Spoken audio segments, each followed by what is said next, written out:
Seguimos en Venezuela. Un fenómeno que ha llamado la atención ha sido el crecimiento del rol político de la juventud en el país. Jóvenes que pertenecieron a movimientos estudiantiles y que protestaron exigiendo cambios en el gobierno, hoy hacen parte de la Asamblea Nacional instalada el pasado 5 de enero de mayoría opositora.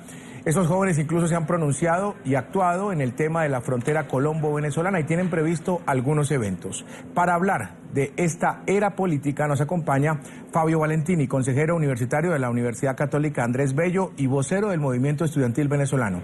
Gracias por estar con nosotros. Bienvenido a la tarde de NTN 24. Un saludo para usted, Fabio.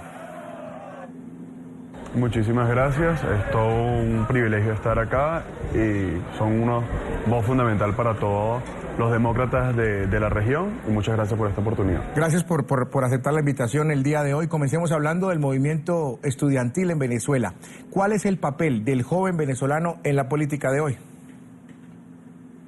Bueno, podemos decir, desde el año 2007, año en que el presidente Chávez perdió su única contienda electoral frente al resto de las contiendas, fue gracias a un movimiento estudiantil que se constituyó, se institucionalizó y formó entonces parte activa de la vida política de todos los venezolanos. Hoy por hoy somos el gremio junto a la Iglesia Católica con mayor credibilidad y confianza en todo el país y nuestra vida política se ha resumido en el mayor beneficio que nos ha dado estos 17 años de dictadura, estos 17 años de régimen, que ha sido el incentivo a que el joven se involucre en la política, que el joven empiece a asumir roles políticos. Lo hemos visto ya con el tema de la Asamblea Nacional, cuántos diputados jóvenes hoy tenemos y que también seguimos entonces propiciando una generación de jóvenes continua que se hereda, siempre apuntando a la recuperación de la democracia en nuestro país y a la reconciliación de nuestra sociedad. Sí, usted habla de los jóvenes dentro de la Asamblea que de alguna manera han cambiado el panorama político del país, o por lo menos así lo ve una gran parte del mismo. ¿Cuál es el mensaje que llevan ellos al venezolano de hoy? ¿Están mucho más cercanos al venezolano de a pie que al político tradicional en Venezuela? Sí, porque inclusive, igual que muchos jóvenes, ellos vivieron la mayor parte de su juventud bajo la dictadura. Y eso entonces ya los hace muy diferentes al resto de los políticos porque han vivido toda su vida prácticamente dentro de un régimen que les ha negado muchas oportunidades, pero que inclusive negándose estas oportunidades ellos han buscado una nueva fuente, una nueva oportunidad que está dentro de los escaños políticos, de ser personas que dicen y tengan una mejor relación y un mejor contacto con los ciudadanos a través de las vivencias de las realidades y las calamidades que hoy lamentablemente sufren los ciudadanos. Creo que han sido diputados que han llevado no solo su vivencia dentro de los años de régimen, sino también la nueva visión de una nueva Venezuela que desean, de un nuevo futuro democrático que deseamos en el país, y también ha incentivado a que muchísimos jóvenes como nosotros del movimiento estudiantil y de otras agrupaciones se involucren muchísimo más en la política. Sí, Fabio, en otros momentos en Venezuela existieron personajes dentro del movimiento estudiantil que han sido la cara visible y que de alguna manera fueron reconocidos en su momento. Hoy no existe una cara que represente ese movimiento estudiantil y que esté al nivel de los políticos que son más reconocidos en Venezuela. ¿A qué obedece esto? Ok, bueno, muchos han sido también las amenazas y las persecuciones que han tenido muchísimos compañeros de las diferentes generaciones del movimiento estudiantil, inclusive esa generación que fue la más reconocida en el año 2007, en el año 2008, donde muchas de esas figuras aún se encuentran en el exilio, caso de Rodrigo Diamanti, caso de John Huicochea, entre otros.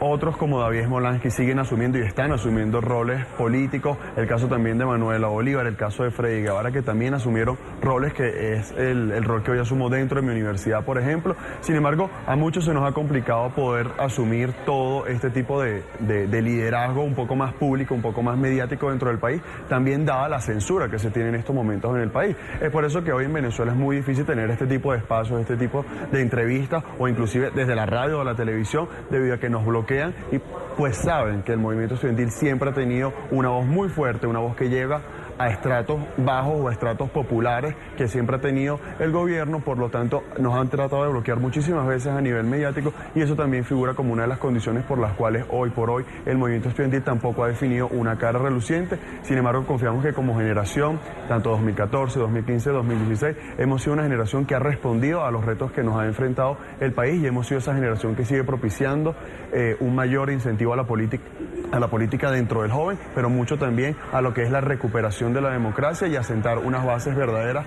sólidas dentro de la democracia. Jugamos un rol muy importante el 6 de diciembre, lo dicen los medios de comunicación, lo dicen los mismos diputados electos, y siempre hemos mantenido entonces también una bandera de autonomía que muy difícilmente mantienen otros movimientos estudiantiles, otras agrupaciones juveniles, pues nos hemos mantenido al margen de decir lo que el ciudadano venezolano quiere escuchar, y es atender verdaderamente cuál es su realidad y cuál es la calamidad que hoy pasa dentro de la dictadura. Fabio, usted mismo dice que son actores políticos importantes dentro de Venezuela. Estuvieron en la frontera y no los dejaron llevar a cabo un plan que tenían ahí, en esa zona.